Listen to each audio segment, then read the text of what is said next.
سب سے پہلے ہم تعزیت پیش کریں گے آپ سب کو. آج امام ہشتم امام علی رضا علیہ السلام کی شہادت ہے اور یہ چونکہ گلدستہ مودت ہے، قل لا اسألکم علیہ اجرا الا المودۃ فی القربى، تو اس موقع پہ میں آٹھویں امام اور خاص طریقے سے جن کی بارگاہوں میں یہ منقبتوں کا نذرانہ، یہ قصائد اور یہ مدح کا سلسلہ پیش کیا جا رہا ہے گلدستے کی شکل میں، ان کے حضور حضرات کتاب ریلیز ہوگی اور پھر کتاب کے فن پہ بات ہوگی. لیکن مجھے لگتا ہے کہ استقبالیہ کلمات یا کتاب کی تخلیق کیوں ہوئی، ظاہر سی بات ہے ریٹائرمنٹ کے بعد آپ کا یہ دوسرا شعری مجموعہ ہے. پہلا شعری مجموعہ اتنا شاندار اس کا اجرا ہوا تھا اور اتنے شاندار اس میں سلام تھے. اب یہ جو منقبتیں ہیں، اب جو مدحیہ شاعری ہے، تقدیسی شاعری ہے، یہ بڑی شاعری ہے. یہ وہ شاعری ہے جو انسان کی زندگی کے لیے وظیفہ حیات ہے اور آخرت کے لیے سرمایہ نجات بھی ہے. یہ وہ شاعری ہے جس میں زندگی جینے کا فلسفہ بیان کیا جاتا ہے. دنیا کی بڑی شاعری میں ہمیں کیا ہونا چاہیے اور ہمیں کیا کیا چاہیے یہ بتایا جاتا ہے، لیکن تقدیسی شاعری میں اللہ کو کیا چاہیے یہ بتایا جاتا ہے. انسان کیسے زندگی گزارے اور زندگی کا فلسفہ جس میں زندگی کی قدریں ہیں، بڑی ویلوز ہیں، بڑے ویلوز ہیں، ان سب کو پیش کیا جاتا ہے. یہ میں چاہوں گا کہ خود اگر عابد صاحب تشریف لے آئیں اور اپنے چند جملے کہیں یا کچھ اشعار پیش کر دیں، اس کے بعد بک ریلیز ہو اور اس پہ گفتگو ہو تو زیادہ مناسب ہوگا. دیکھیے، مولا کی شان میں کچھ کہنا ہر انسان کے بس کی بات نہیں ہے. میری کیا اوقات، کہاں اہل بیت اطہار ایک معصوم اور کہاں میں، لہٰذا بڑا فرق ہوتا ہے. میں نے جستجو کی ہے اپنی حیثیت سے، اپنی کیپیسٹی سے، جو جتنا مجھے علم ہے اور جتنی مجھے صلاحیت ہے، وہ حساب سے میں نے کوشش کی ہے کہ اہل بیت اطہار کی شان میں کچھ کہوں. اس میں بہت سے اشعار میں رہ گئے ہیں، بہت سی چیزیں رہ گئی، اس لیے کہ کتاب تاخیر سے بہت چھپی. ورنہ اس میں اور بھی ائمہ تارین کے اور بھی بہت سے تھے جو میں نے اس کو منع کر دیا کہ بھئی اب اسی کو چھاپ لیجیے، ورنہ پھر محرم آ جائے گا اور پھر ربیع الاول آ جائے گا. لہذا کوشش کی ہے. ہو سکتا ہے کہ آپ لوگوں کو پسند آئے میری یہ کاوش، اور بس دعا یہ ہے کہ آپ ہمارے لیے دعا کریں کہ بس مجھے بیمار رہتا ہوں اکثر، سانس کی شکایت اور کبھی کچھ، تو اس کا صحت میں باقی آپ کا شکریہ. اور جو کچھ جملے آپ نے ابھی فرمائے یہ ایک معمولی انسان کے لیے بہت اہمیت کے ہوتے ہیں، اور میں اب اس کے بارے میں کیا کہہ سکتا ہوں. لہٰذا اس کے آگے میں گزارش کروں گا جناب محترم سے، اپنے معظم سے، ہمارے بزرگ ہیں جو ان سے کہ وہ دو لفظ اس پر کہیں. ولائے پنجتن پاک اور غم شبیر، ولائے پنجتن پاک اور غم شبیر، نہ پا سکا کوئی اللہ کی عطا کے بغیر. یہ اس کتاب میں شعر موجود ہے اور عابد صاحب کا کہا ہوا شعر ہے. آپ یہ سوچئے کہ اگر اللہ توفیق نہ دے تو انسان کے بس کا یہ کام نہیں ہے.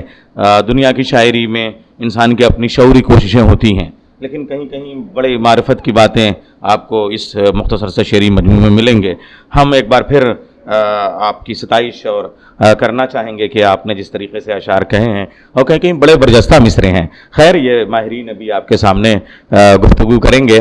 ہم چلتے ہیں ایک ایسے ہی. دیکھیے، یہ جو سلسلہ ہے اس میں سے یہ تو دو ہمارے اساتذہ ہیں اردو والے، لیکن جیسے آپ اپنی ایک جاب کے بعد میں جس طریقے سے شاعری کی طرف رجوع ہوئے، اسی طریقے سے علمی وراثت ہے، بڑا خاندان ہے، بڑا یہ جو ظفر الملت کا خاندان ہے اور اس کے جو وارث ہیں آپ درالحسن چچا، وہ سب اپنی جگہ، مگر بیک گراؤنڈ آپ کا انجینئرنگ.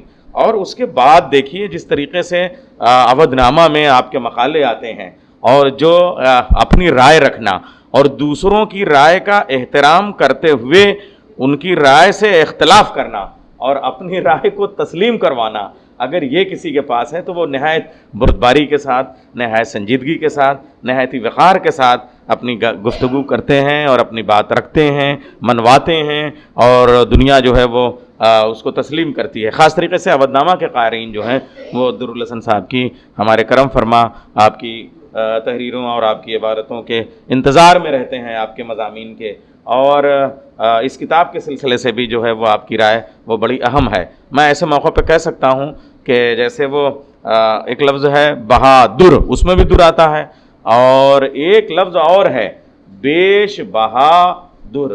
تو میں سمجھ رہا ہوں کہ آپ کے ہونے سے یہ شہ نشین گویا وہ ایک موتیوں کا ذخیرہ ہو گئی ہے، اور یہاں علم و ادب اور معرفت کے موتی تقسیم ہو رہے ہیں. کیوں آسم بھائی ٹھیک ہے نا؟ تو یہ ایک پورا انشاءاللہ اب اس کے بعد سے جب یہ کتاب پڑھی جائے گی تو ہماری نئی نسل کو شعر کہنے کے لیے بہت کچھ وہ مہمیز ہوگی نئی نسل، اور ہمیں بہت کچھ ذخیرہ ملے گا۔ جو کچھ فکر علم میرے پاس ہے اس کے مطابق اپنے ٹوٹے پھوٹے ہوئے الفاظ میں اول نامے میں پیش کر دیا کرتا ہوں۔ بھائی عابدی صاحب نے پہلے ہی درخواست کی تھی تو ان کے حکم کے مطابق حاضر ہوں، اور میرا ان کا ساتھ سن 1975 میں جھانسی میں ہوا۔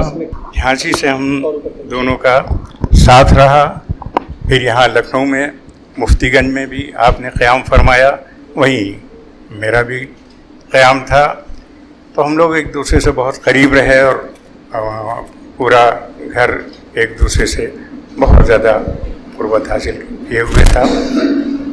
اس وقت میں میرا خیال ہے کہ شاعری سے زیادہ لگاؤ نہیں تھا، لیکن بعد میں آپ کو شاعری کا ذوق پیدا ہوا، اور اس وقت میں گلدستہ مودت یہ آپ کی دوسری کتاب ہے، اور اس سلسلے میں تو میں یہ کہوں گا کہ کاوش کو جاری رکھنا چاہیے محترم عابدی صاحب کو، اور اس کے بعد اور بھی کتابیں آپ کی اہل بیت طاہرین سے متعلق قصائد کی اور آ جائیں تو بہتر ہے، اور امید کرتا ہوں کہ انشاءاللہ آئیں گی، اس لیے کہ آپ برابر تگ و دو میں لگے ہوئے ہیں کہ اہل بیت طاہرین کی منقبت پیش ہو۔ اس کے ساتھ ساتھ جو قوم میں برائیاں پھیلی ہوئی ہیں اسے بھی آپ برابر محسوس کر رہے ہیں، اور اپنے اشعار میں بھی انہوں نے اس کا اظہار کیا ہے۔ یہ ان کی کوشش ہے کہ اس کتاب صرف اہل بیت کے مدح میں نہ ہو، بلکہ قوم کی بھلائی کے لیے اور قوم میں جو برائیاں پھیلی ہوئی ہیں ملت میں وہ دور کرنے کے لیے، اور اتحاد اور اتفاق اور آپس میں ہم آہنگی پیدا کرنے کے لیے بھی انہوں نے اپنے اشعار کے ذریعے کوشش کی ہے، اور انشاءاللہ اس کا اثر بھی پیدا ہوگا۔ اور ہم سمجھتے ہیں کہ یہ ایک بہت اچھا قدم ہے، اور اس طرح سے انہیں آئندہ بھی انشاءاللہ کوشش کرتے رہنا چاہیے، اور ہماری دعا ہے کہ ایک ذرا سا ترمیم کے ساتھ کہ اللہ کرے زور رقم اور زیادہ۔ وآخر دعوانا ان الحمد للہ رب العالمین۔ یہ اہل بیت کی مدح بہت اچھا پہلو ہے، وہ سب کرتے ہیں اہل رسول کی مدح، مگر اس کے ساتھ ساتھ جو اہل بیت علیہ السلام کی تعلیمات ہیں انہیں اپنی شاعری کا موضوع بنانا، یعنی جو انسانی قدریں ہیں۔ مثلاً آپ کا شعر ہے کہ پھولوں سے مٹی کی خوشبو بھینی بھینی اچھی ہے، پھولوں سے مٹی کی خوشبو بھینی بھینی اچھی ہے، نرم ملائم بستر سے تو خاک نشینی اچھی ہے۔ کتنا اچھا لہجہ ہے عابد صاحب آپ کا، مبارکباد آپ کو اتنے خوبصورت مطلع کے لیے۔ یہ جو اہل بیت علیہ السلام کی تعلیمات ہیں ان کو اپنے مصروں میں ڈھالنا، اور یہ بہت خوشائند قدم ہے کہ اہل بیت کی مدح کرنا، یہ بہت اچھی بات ہے، ہونا چاہیے۔ اور اگر ان کی تعلیم تاکہ جو زندگی کا مقصد ہے یا جو قدریں ہیں یا جس طریقے سے انہوں نے زندگی گزاری اس کو بھی ہم اپنی شاعری میں پیش کریں۔ عبدالحسن صاحب نے اس جانب اشارہ کیا، اور بارش ہونے لگی ہے۔ کہا جاتا ہے کہ اگر ایسی تقدیسی محفلوں میں باران رحمت آ جائے یا ہواؤں کے جھونکے آ جائیں تو اس کی مقبولیت ہوتی ہے۔ ایسا لگ رہا ہے کہ شہر طوس سے مولا کی سواری آئی ہے، اہل بیت علیہ السلام آئے ہیں، غیبت والا امام آیا ہے، مدینے والا رسول آیا ہے، اور یہ جو منظر ہے وہ بڑا بارونق ہو گیا ہے۔ کیا کہنے، اصل میں یہ جو ایران سے ہندوستان کا رشتہ ہے، آریہ ورت کے زمانے سے جو ہم لوگوں کا تعلق ہے، یہ بہت عجیب و غریب ہے۔ اور یہ جو ایران کی سرزمین ہے اس میں جو آپ کا اہواز ہے تو نہایت گرم ہے، اور جو اردبیل ہے وہ نہایت خوشگوار ہے، اور جو اصفہان ہے وہ نصف جہان ہے، اور اس میں جو خاص طریقے سے قم اور مشہد ہے یہاں پہ گرمی اور سردی تو شدید ہوتی ہے، بارش کم ہوتی ہے، لیکن مولا کا یہ کرم ہے۔ ابھی چونکہ شکوہ ہو رہا تھا، فضل امام سر کا حکم، ظاہر سی بات ہے میرے لیے وہ استاد ہیں اور وہ ناراض ہونا چاہیے انہیں کہ تمہارا فون نہیں اٹھ رہا تھا۔ میں پہلی ذیقات کو معصومہ قم کے ہاں تھا، اور قم میں بھی بارش ہوئی تو ایسا لگا کہ قم دیکھتے دیکھتے مازندران ہو گیا ہو، اس قدر خوبصورت بارش تھی.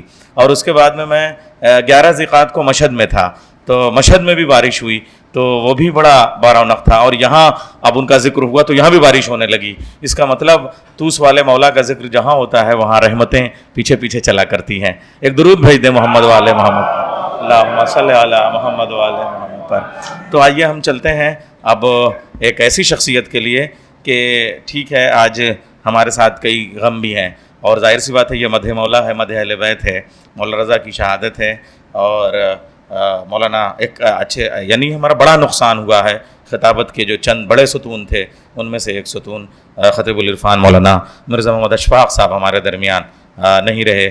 ہمیں ان کا بھی غم ہے، مگر اب جو ہمارے بزرگ ہیں ہم ان کی صحت اور سلامتی کے لیے دعا کرتے ہیں. اور ان میں ایک بڑا سرمایہ ہمارے پاس ادب کا وہ گرامی قدر استاد محترم شارب ردولوی صاحب ہیں. شارب ردولوی صاحب کا اعتراف مسلسل دنیا ادب کر رہی ہے، اور ابھی جو اعتراف ہوا ہے وہ ہمارے لیے ہم سب کا اعتراف ہے، ہم سب کا اعزاز ہے. اور جناب پروفیسر شارب ردولوی صاحب نے خاص طریقے سے مرثیے پہ جو کام کیا ہے، جو اور آپ کی شاعری میں جو رسائی شاعری ہے وہ سب بہت اہم ہے. اور عاصم بھائی جلدی سے ایک شمارہ نکال دیں ان کے اس حوالے سے بھی کچھ مضامین آ جائیں. حالانکہ ان کے اوپر کئی کتابیں ہوئیں، کئی PhD ہوئی ہے، تو شارب صاحب کے اوپر یہ سب چیزیں آئیں گی، ہم پڑھیں گے. ہم استقبال کرتے ہیں گرامی قدر پروفیسر شارب ردولوی صاحب کا کہ وہ اپنے خیالات کا اظہار کریں. میں سب سے پہلے گلدستہ مودت کے اجراء کے موقع پر عباد صاحب کو، عابد سلطان پوری صاحب کو مبارکباد دینا چاہتا ہوں، اور بزم احباب کے ان تمام لوگوں کو، علی جعفر عابدی صاحب اور تمام لوگوں کو مبارکباد دینا چاہتا ہوں جنہوں نے یہ موقع فراہم کیا کہ اس کتاب کے سلسلے میں کچھ گفتگو ہو سکے. عباد صاحب، معاف کیجیے کہ میں عابد سلطان پوری کہنے میں مجھے تھوڑا ہچکچاہٹ ہو رہی ہے، میرے زبان پر ان کا نام ہی ہے لہذا بار بار وہی آتا ہے. دیکھیے عباد صاحب ایک معتبر شاعر ہیں. اس سے پہلے ان کا مجموعہ شائع ہو چکا ہے، اور سب سے بڑی بات یہ ہے کہ انہوں نے بہت توجہ سے مذہبی مسائل بھی پڑھے ہیں اور دنیا کو بہت قریب سے دیکھا ہے. ایک ایسے پیشے سے وابستہ رہے ہیں جس میں شاید ہم عام لوگوں سے زیادہ ان کو دنیا کو قریب سے دیکھنے کا موقع ملا اور لوگوں کو جاننے اور سمجھنے کا موقع ملا. اس لیے اگر آپ دیکھیں گے تو ان کی شاعری میں جگہ جگہ پر آپ کو یہ صورتحال اور یہ چیزیں واضح طور پر نظر آئیں گی. حضرات ایک بات عرض کروں کہ مدحیہ شاعری، منقبت و مدح، نعت و منقبت کی شاعری بہت مشکل شاعری ہے. اس کے مقابلے میں غزل کہنا بہت آسان ہے. عباد صاحب نے یہ راستہ چنا کہ انہوں نے غزل کے بجائے مدحیہ شاعری کی طرف یعنی نعت و منقبت کی طرف آئے، اور بہت توجہ سے انہوں نے نعت اور منقبت کہی. دیکھیے فرق یہی ہے کہ غزل میں ہم الفاظ کے استعمال میں اور اپنے خیال کے استعمال میں آزاد ہیں. جس طرح سے چاہیں ہم اپنے الفاظ کو استعمال کریں اور جس طرح سے چاہیں ہم اپنے خیال کا اظہار کریں. لیکن جب ہم نعت کہتے ہیں، جب ہم منقبت کہتے ہیں، تو ہر لمحہ ہمارے سامنے ایک رکاوٹ رہتی ہے کہ یہ لفظ مناسب ہے یا نہیں مناسب ہے. یہ مدح کی اس شکل کو جو میرے ذہن میں ہے پورا کرتا ہے یا نہیں کرتا ہے. ہم مدح کہہ رہے ہیں وہ کہیں کوئی کمتر چیز اس سے نہ بن جائے، اس لیے بہت محتاط ہو کر قدم اٹھانا پڑتا ہے.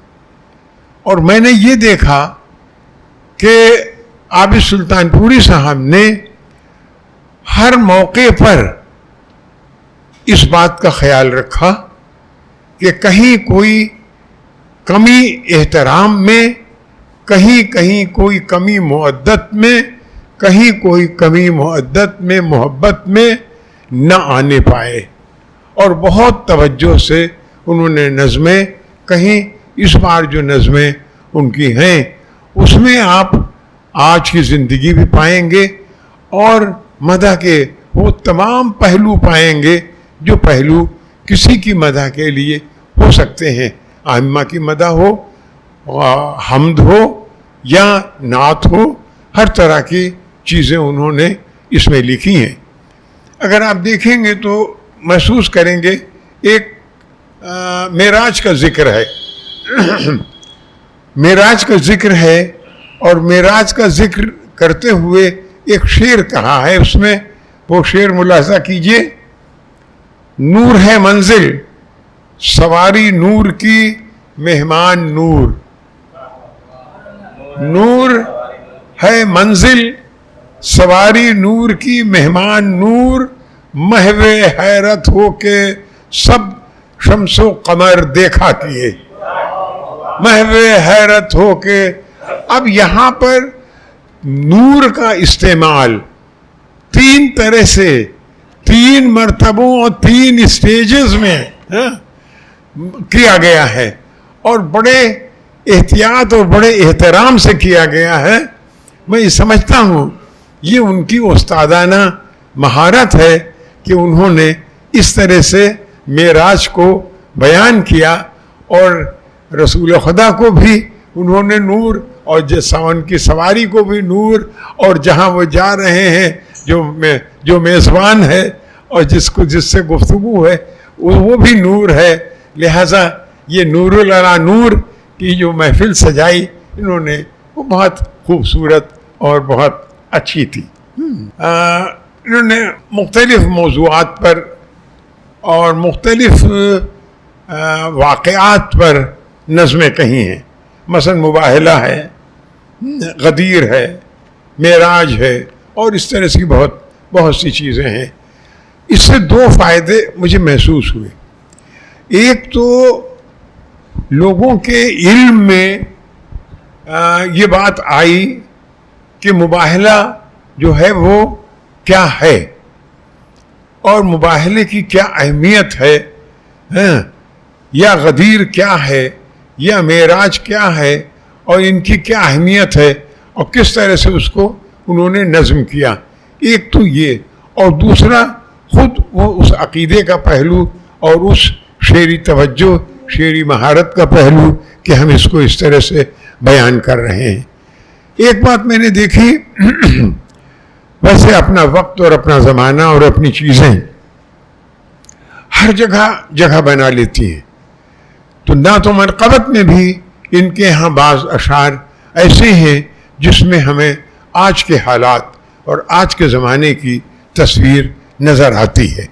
حالانکہ عام طور پر ایسا ہوتا نہیں ہے لوگوں کے کلام میں، لیکن عابد سلطان پوری صاحب نے اس بات پر توجہ دی کہ اگر ہماری زندگی میں کوئی تبدیلی یا ہمارے حالات میں کوئی تبدیلی ہے تو اس کا ذکر اس میں آنا چاہیے. میں آپ کے سامنے چند شعر پڑھتا ہوں. زندگی تلخی حالات کا ہنگامہ ہے، زندگی تلخی حالات کا ہنگامہ ہے، صبح کا شور کہیں رات کا ہنگامہ ہے، جس طرف دیکھو وہیں دست و گریباں ہیں لوگ، جس طرف دیکھو وہیں دست و گریباں ہیں لوگ، یہ ہے دنیا یہاں ہر بات کا ہنگامہ ہے. اس طرح سے آج کی جو دنیا کی حالت انہوں نے کھینچی ہے اور اس کے بعد انہوں نے جہاں جس سے مخاطب ہیں اپنے پروردگار سے، ائمہ سے، ان کا ذکر انہوں نے کیا ہے اور بہت خوبصورتی سے کیا ہے. میں زیادہ تفصیلی گفتگو نہیں کروں گا ایک شعر اور پڑھوں گا جذبہ نصرت کے سلسلے میں.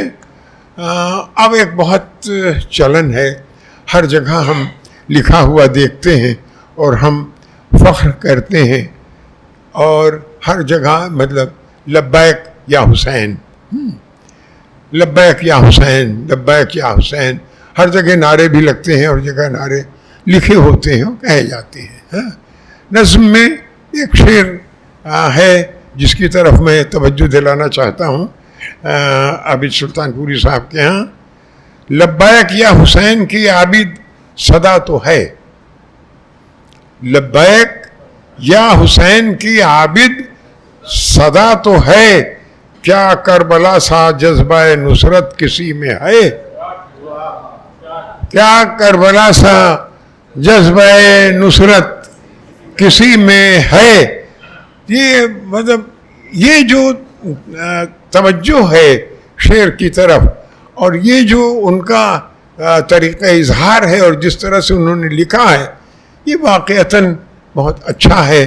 اور جب آپ تفصیل سے ان کی اس مجموعے کو پڑھیں گے تو آپ محسوس کریں گے کہ بعد عابد سلطان پوری صاحب نے بہت اچھی نظمیں اور بہت خوبصورت مدحیہ کلام اس میں پیش کرنے کی کوشش کی ہے, پیش کی ہے. اور کیوں نہ ہو, شاعری ان کے گھر کی چیز ہے, اور ان کے چچا جن کا انہوں نے ذکر کیا ہے اور جن کی تربیت میں رہے ہیں وہ خود ایک بہت بڑے نامور شاعر تھے اس عہد کے. لبیک یا حسین کی عابد صدا تو ہے, کیا کربلا سا جذبہ نصرت کسی میں ہے, یہ سوال ہے. اور ظاہر سی بات ہے اس کو وہ دو جگہوں پہ اور انہوں نے کہا ہے.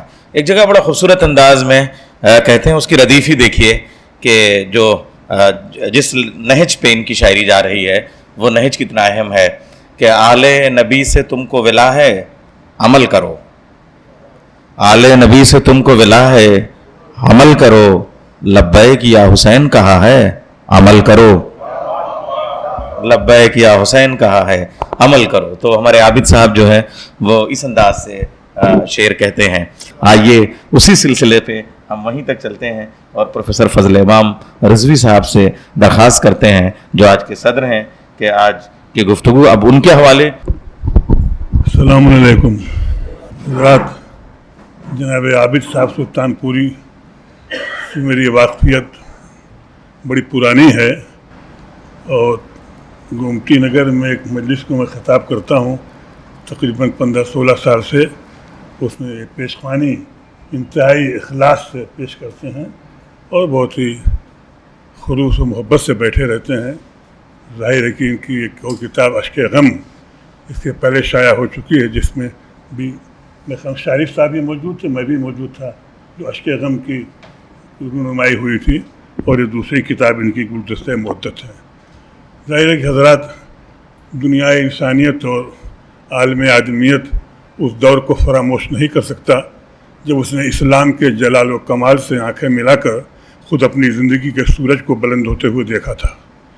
یہ زندگی کا سورج ظلمتوں میں روشنیاں پھیرتا رہا, ہمیشہ اندھیروں کو اجالے میں بدلتا رہا, اور ظاہر کی روشنیاں جب بڑھتی رہیں تو عرب ریگزار جہاں پر کوئی زیرو بھی نہیں, ایک انسانیت و آدمیت کا کوئی تصور ہی نہیں تھا, رسول کائنات حضرت محمد مصطفیٰ کا وہاں پر ظہور ہوا, اور آفتاب رسالت کی کرنوں نے جو سینکڑوں سال و صدیوں سے بھٹکے ہوئے انسان سے ان کو آدمی نہیں, ان کو مسلمان بنایا, اور مسلمان بنا کر کے بوزر و سلمان و قمبر بھی بنا دیا. ظاہر ہے کہ یہ سرور کائنات نے جو زندگی کے نقوش پیش کیے ہیں اس کی روشنی میں ہم دیکھتے ہیں کہ محمد والے محمد کے جو کارنامے ہیں, جو کردار ہیں, جو عظمتیں ہیں, ان کی عظمتوں کو بیان کرنے کے لیے شاعر کا تخیل کافی نہیں ہے, کسی فلسفی کا نقطہ نظر بھی کافی نہیں ہے.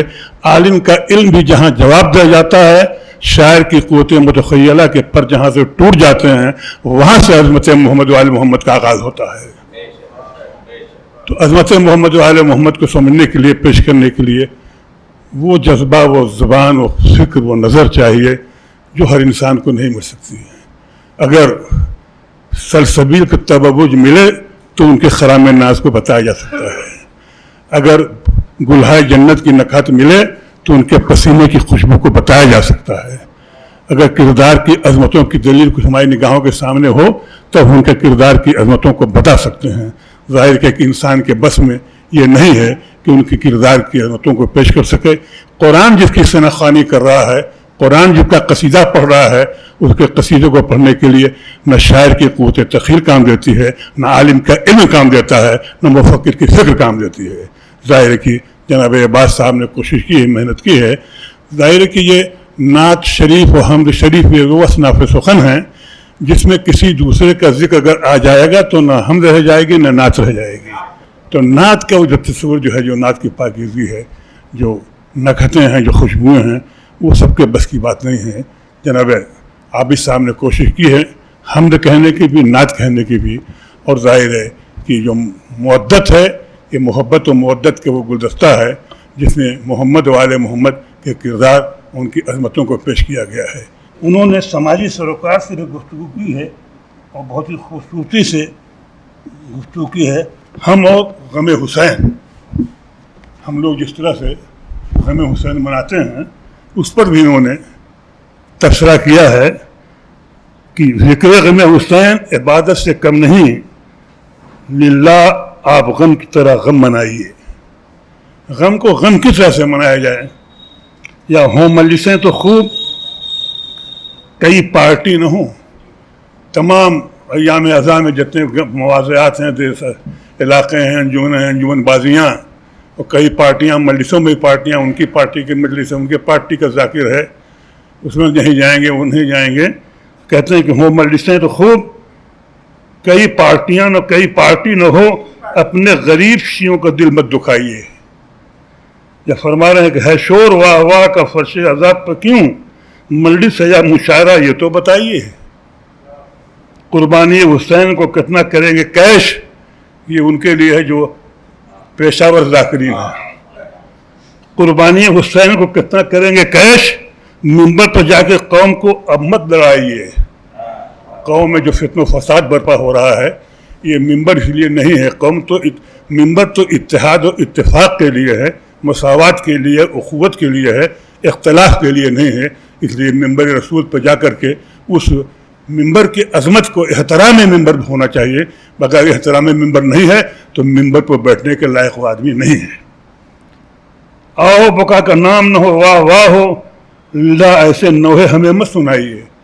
نوحے آپ سنتے ہوں گے، انجمنیں جب آتی ہیں، انجمن بازیاں جب ہوتی ہیں تو سلام پڑھتے ہیں اور سلام پر واہ واہ ہوتا ہے. نوحہ کا مطلب جو یہ حضرت نوح روئے جو تھے، روئے تھے، آنسو بہائے تھے. اس میں گریا ہو، بکا ہو، اس کے لیے لفظ ہے کہ مبکی ہونا چاہیے. اگر نوحہ مبکی نہیں ہے تو نوحہ نہیں ہے. وہ سلام تو ہو سکتا ہے. اسی طرح سے اور بھی کہتے ہیں کہ القاب بانٹنا ہی اگر جزو دین ہے، کوئی حدیث ہو تو ہمیں بھی دکھائیے. القاب بانٹ رہے ہیں، کس کو کون کیا شریعت جو ناواقف شریعت ہے وہ شریعت کے مالک بن بیٹھے ہیں. تو ظاہر کی شریعت کی جو ہے اصول ہیں وہ بھی پیش نظر ہونے چاہیے. اس طرح سے ان کے اور بہت سے اشعار ہیں جن کو اگر آپ لوگ پڑھیں گے تو بہت مستفید ہوں گے. اور اس میں جو کیفیت پیدا کی انہوں نے، ظاہر کی وہ بھی قابل غور ہے.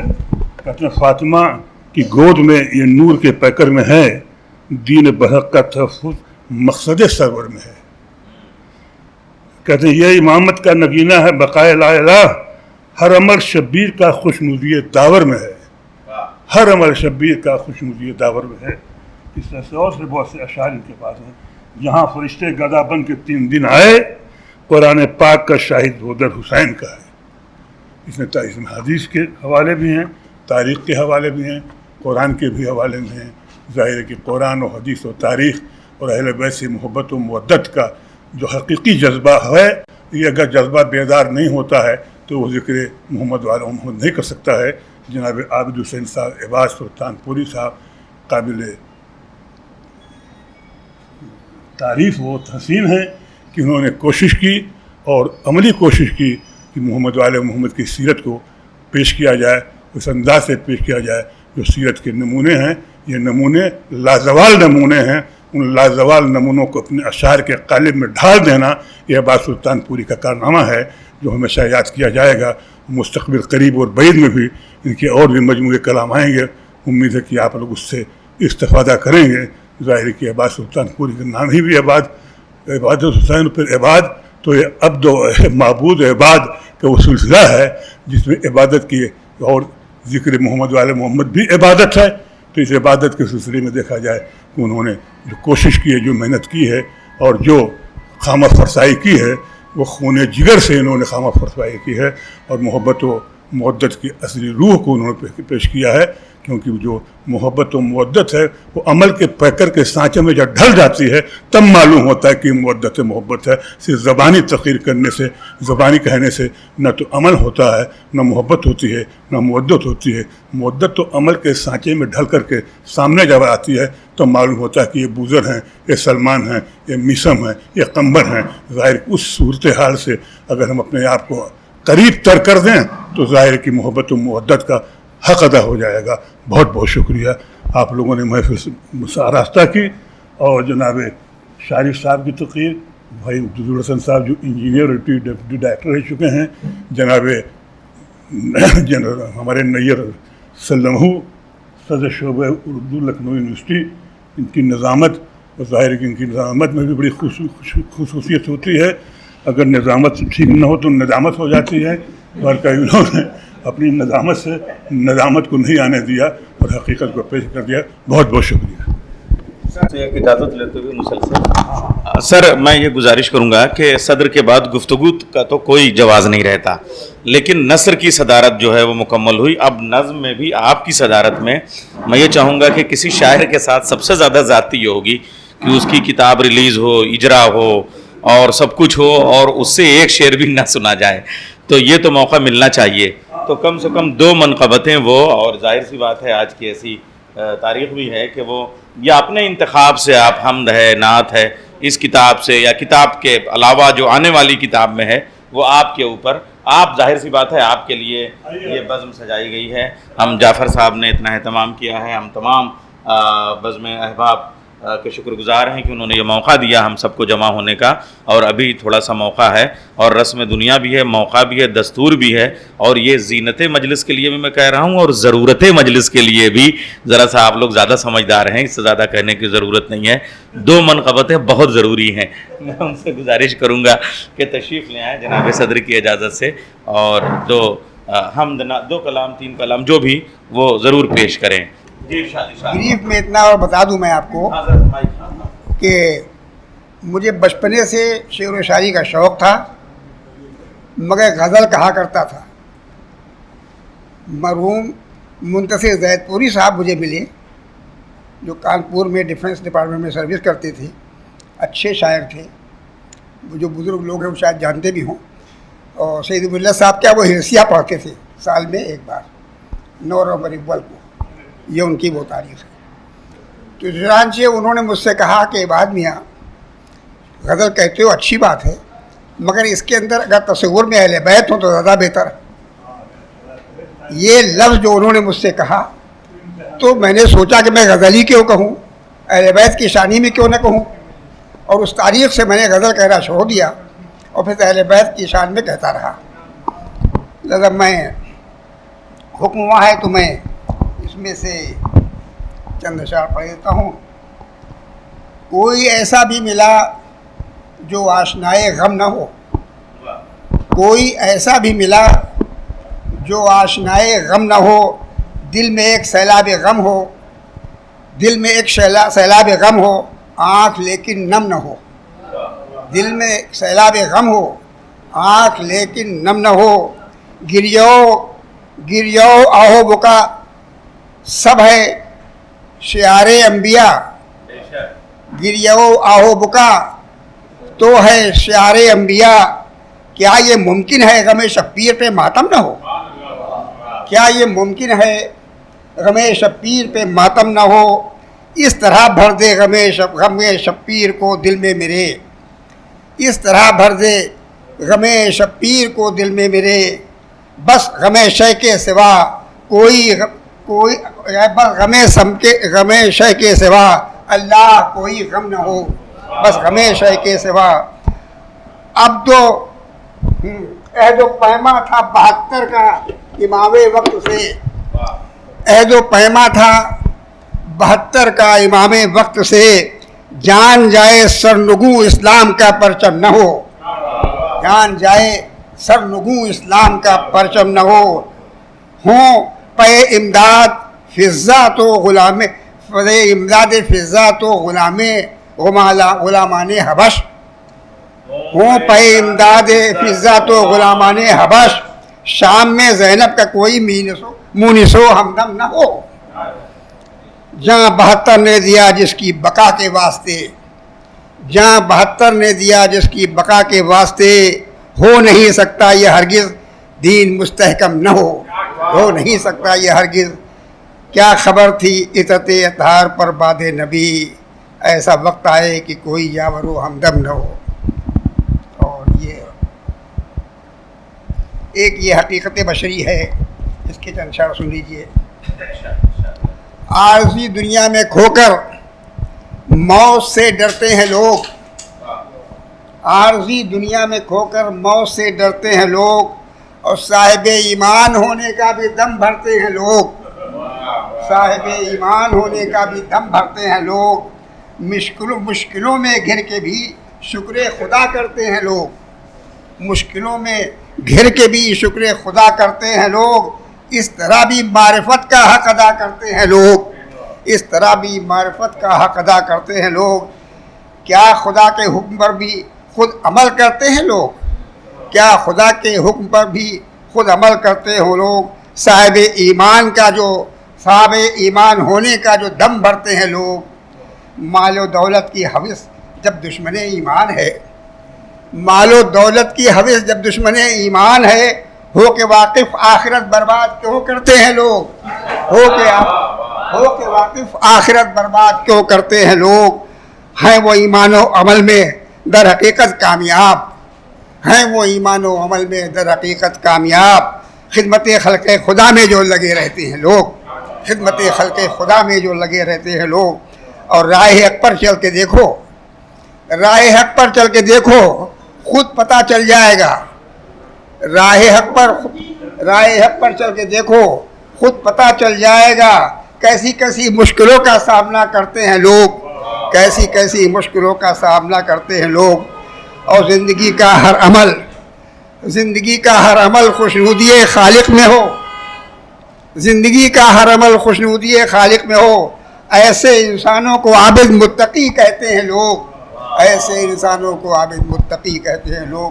طریقے سے آپ لوگ یہاں آئے ہیں، بہت بہت آپ لوگوں کا شکریہ ہے کہ اس طریقے سے اپنی تکلیف کو اس عمر میں بھی آپ لوگوں نے اتنا زیادہ جو ہے وہ زحمت کر کے یہاں پر آئے. ہم لوگ بہت دل سے آپ کے شکر گزار ہیں، اور اللہ سے دعا کرتے ہیں کہ اللہ آپ لوگوں کو لمبی عمر دے اور صحت کے ساتھ لمبی عمر عطا کرے. اور آگے بھی انشاءاللہ جب بھی کوئی اس طریقے کا وہ آپ لوگوں کو دیکھتے ہیں تو لگتا ہے کہ ہاں واقعی ابھی جو ہے وہ ابھی اسی طریقے سے آپ آتے رہیں اور اجرا ہوتے رہے کتابوں کے.